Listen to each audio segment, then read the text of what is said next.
Hello viewers, আসসালামু আলাইকুম। আমরা যারা কন্টেন্ট ক্রিয়েটর, দেখা যায় অনেক সময় আমরা অন্যের কন্টেন্ট নিয়ে কিন্তু এডিট করে তারপরে কিন্তু আমরা বিভিন্ন সাইটে আপলোড করি। তো সেটা আপনার এডিট করার পরে সেখানে কপিরাইট ইস্যু আছে কিনা বা কপিরাইট কোনো কিছু ম্যাচ করে কিনা সেটা কিন্তু আমরা কখনো চেক করতে পারি না।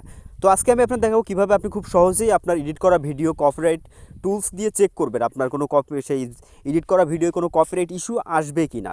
তো সেটা আপনি আগে থেকে দেখে নিলে কিন্তু পরবর্তী আর কোনো টেনশন থাকে না। তো সেটা আপনি কীভাবে করবেন সব কিছু আমি আপনাদের আজকের এই ভিডিওতে দেখানোর চেষ্টা করব। তো আর দেরি না করে চলুন ভিডিওটা শুরু করা যাক। বরাবরের মতো আপনাদের সাথে আছে আমি সোহাগ। আপনারা দেখছেন সাতক্ষীরা টিস পয়েন্ট। তো আপনি যদি আমাদের চ্যানেলে নতুন হয়ে থাকেন অবশ্যই চ্যানেলটি সাবস্ক্রাইব করবেন। আর থ্যাংক ইউ সো মাচ যদি অলরেডি সাবস্ক্রাইব করে থাকেন। তো আপনার ভিডিও কপিরাইট ইস্যু আসছে কিনা চেক করার জন্য আপনার প্রথমে যেটা করতে হবে, প্রথমে আপনাকে গুগল প্লে স্টোরে চলে যাবে। একটা সফটওয়্যার আমাদের প্রয়োজন হবে। তো আমরা এখান থেকে ক্যাপকাট সার্চ করে নেব, ক্যাপকাট। তো অনেকে আমরা ক্যাপকাট ইউজ করে থাকি, তো আমরা ক্যাপকাটটা ইনস্টল করে নেব। আমি আগে থেকে অবশ্যই ইনস্টল করে রাখছি। তো আমরা এখান থেকে আমাদের ক্যাপকাট সফটওয়্যারটাতে প্রবেশ করব।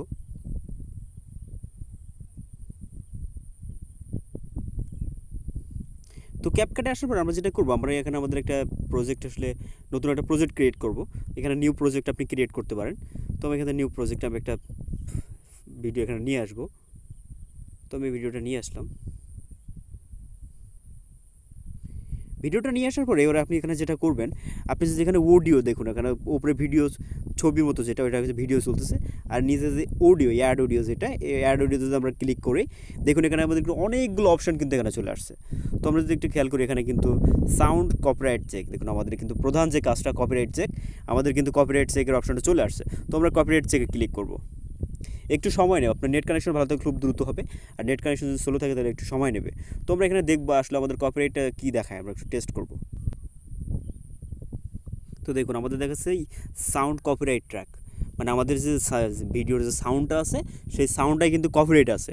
তো আমরা এখান থেকে যেটা করতে পারি, আমরা আমাদের সাউন্ডটা একটু করে দেবো, সাউন্ডটা একটু স্লো করে দিতে পারি বা একটু স্পিড বাড়িয়ে দিতে পারি, বা ওখান থেকে সাউন্ডটা আমরা একটু এডিট করব। তো সাউন্ড এডিট আমরা অবশ্যই করতে গেলে আমাদের যেটা আমরা খুব ভালোভাবে যদি করতে চাই তাহলে আমাদের কাইন মাস্টার দিয়ে করতে হবে। কাইন মাস্টারের মধ্যে যদি আমরা স্পিচটা একটু কমিয়ে বা বাড়িয়ে দেই তাহলে কিন্তু আমাদের এই কপিরাইট ইস্যুটা চলে যাবে। তাহলে এভাবে খুব সহজেই কিন্তু আপনি আপনার এডিট করা ভিডিও যদি কোনো প্রবলেম আসে কিনা সেটা চেক করতে পারেন। আর চেক করলে অবশ্যই সেটা আপনি যদি আপনার কপিরাইট আসে অবশ্যই সেটা সমাধান করার চেষ্টা করবেন। যদি সমাধান করতে না পারেন তাহলে অবশ্যই সেই ভিডিও আপনি আপলোড করবেন না, তাহলে কিন্তু আপনি কপিরাইট আসলে ইস্যু চলে আসবে বা কপিরাইট স্ট্রাইক চলে আসতে পারে।